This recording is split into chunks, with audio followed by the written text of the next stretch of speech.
So we just bought a really cool boat this year, and we were hanging out for a few hours on the beach this summer.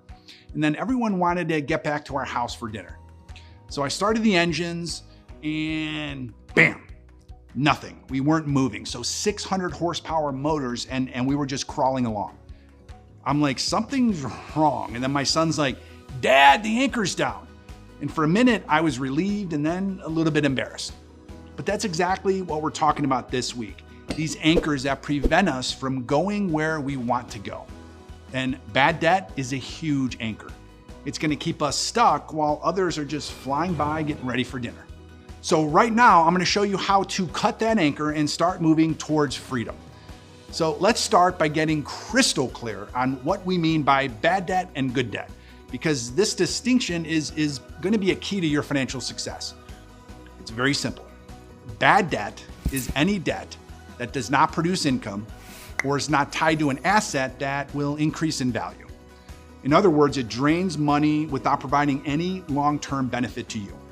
Think of high-interest credit card debt, payday loans, or debt or loans incurred for, non-essential items like vacations or luxury goods, watches or jewelry or whatever. Bad debt's a burden. It's going to absolutely pull you backwards instead of pushing you forward. Now, on the other hand, good debt is something that works for you. It's tied to assets or investments that appreciate in value or generate income right now.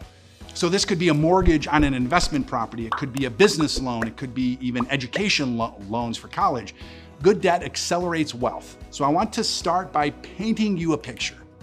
Imagine you're back in 3rd or 4th grade. So you're just about this tall, maybe this tall. So we're at recess and we're running around with our friends. And it's one of these perfect afternoons. It's sunny outside and everybody's energy is high. And someone throws out the idea of having a race and everyone's in. So just as we're lining up to race, your teacher, who's known for being a little bit competitive herself, she walks over. She smiles and says, the winner of this race is going to get an A on the math test later today. So now we're all fired up because you're fast. You're really fast.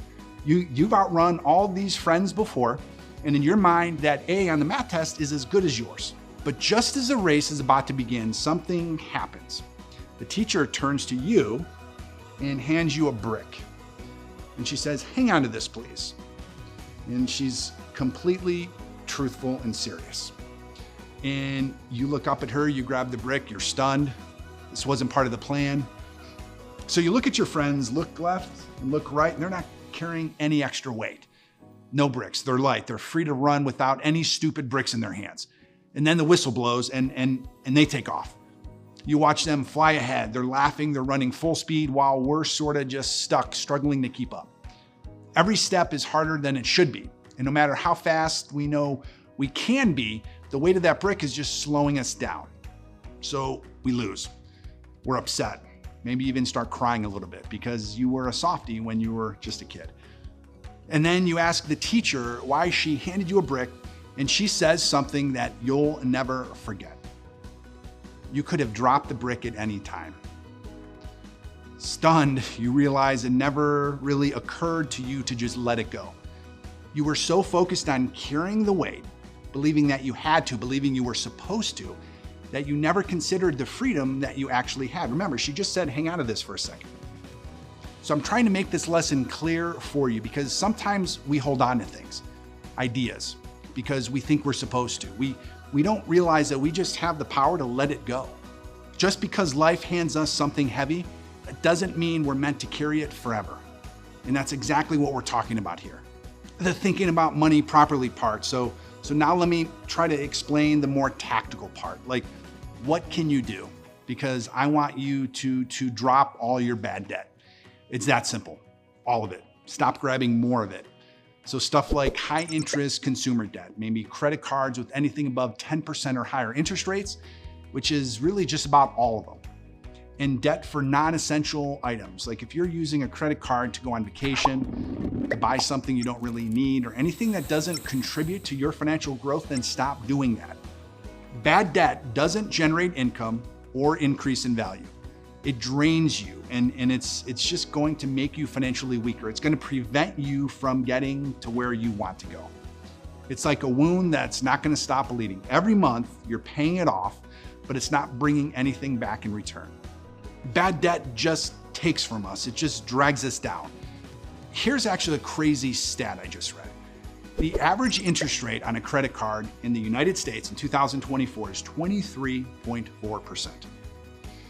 So let's say you use your credit card to buy your kids an Xbox, around $500 at Christmas, and you don't pay it off at the end of the month. Let's just say you make the minimum payment. Did you know that it would take you 9 years and cost an extra $1,400 on top of the $500 originally? So would you pay $2,000 for an Xbox? No, I mean, I wouldn't, you shouldn't. It's almost impossible to get ahead if you have debt like this working against you. So now let's shift to good debt, because this is more of the debt that we actually need, debt that works for you. Now, here's a pro tip though. Credit cards are not bad. It's how we use credit cards that actually kill most of us. So we always use a credit card. We never use a debit card to buy anything. And we use credit cards that have high points, so 1.5 to 2% points, either in cash back or points for vacations or upgrades from coach to first class. I think it's very important to use a credit card to buy almost everything you can, as long as you're able to pay off the monthly balance at the end of each month. So think of a mortgage on an investment property. So we take out a loan, but instead of a vacation or luxury item, we're gonna buy a piece of real estate. It's gonna generate rental income and hopefully appreciates over time. But what about student loans? I know there's some debate here, but if you're strategic about what you study, then these loans can absolutely be an investment in yourself, in your future. That education can significantly boost your future earning potential. And what about business loans? So starting or scaling a business takes money, takes some capital. And if it's planned well, then borrowing this money to grow a business can really pay huge dividends in the long run. This is the kind of intelligent debt, good debt, that accelerates wealth building rather than dragging us down. Early on, I used a credit card, which was high interest, to get my real estate business going, and it was more than worth it. Because I think real estate and businesses can give us leverage beyond the bad debt. So imagine you've got $20,000 sitting in the bank, earning, let's say, 5% interest. We could leave it there, or you could put the $20,000 down on a $200,000 house. So here's where the leverage comes in. You're gonna use someone else's money, the bank's, to buy an asset. So if that house appreciates by 6%, let's say, we've just gained how much in value? Well, 6% of 200,000 is $12,000 in value or appreciation. So our original $20,000 has now grown to $32,000 in equity.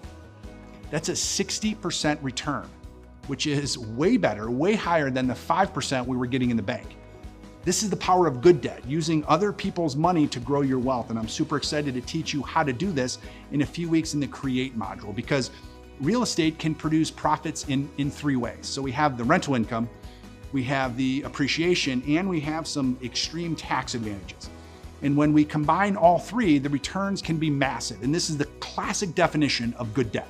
And then let's say you have some money in the bank and you're looking to strategically deploy it. Like, what am I gonna invest in? Well, for the last 20 years, I've always used the ×2 rule. So if I'm gonna invest my money, I want to double what I'm gonna get from a more conservative investment. So if the bank or conservative investment is gonna give me 5%, I'm aiming for 10% or more on my investments. A few years ago, a buddy of mine, as an example, he took out a home equity line of credit at 6%, and then he was lending that money out to a real estate investor for 12%. So that's the ×2 rule in action. He was making money on the difference, that arbitrage. So he was using the bank's money to create wealth. That's good debt.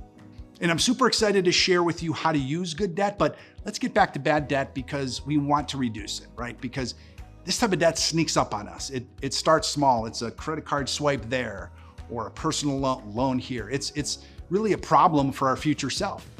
But we want to give our future self a gift. We don't want to give it a burden. Over time, that bad debt will accumulate and the interest actually compounds against us. Before you know it, a significant portion of our personal income, cash flow, is going towards paying off debt instead of building wealth. So instead of moving forward, we're treading water, or worse, we're being pulled under. So how do we wipe out bad debt? Well, let me introduce you to a powerful method that we call FACTS. Here's how it works. We just face the facts. We're gonna list out every single bad debt that we have. So TBD, total bad debt. It's gonna be the credit cards, the car loans, the payday loans, everything that we have that isn't producing income or appreciating in value. So we're gonna get clear on the balances, the interest rates, the minimum payments, and this is gonna be our starting point. And then we're gonna make minimum payments on all of our debts to avoid any penalties.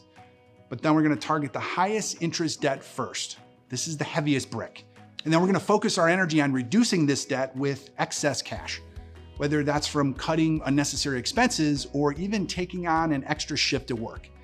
Every dollar towards this toxic debt reduces the overall interest that we're gonna pay. It actually accelerates us towards our goals. And then we're gonna celebrate our wins. So every time our TBD decreases significantly, maybe $5,000 or $10,000, we're gonna take a moment to recognize this progress. Every month as we watch our TBD shrink, we're gonna feel the weight of bad debt lifting off our shoulders. And soon enough, we're just gonna drop that brick entirely. It feels great to face the facts, and it's not just about getting out from under bad debt. It's about reclaiming control of our financial future.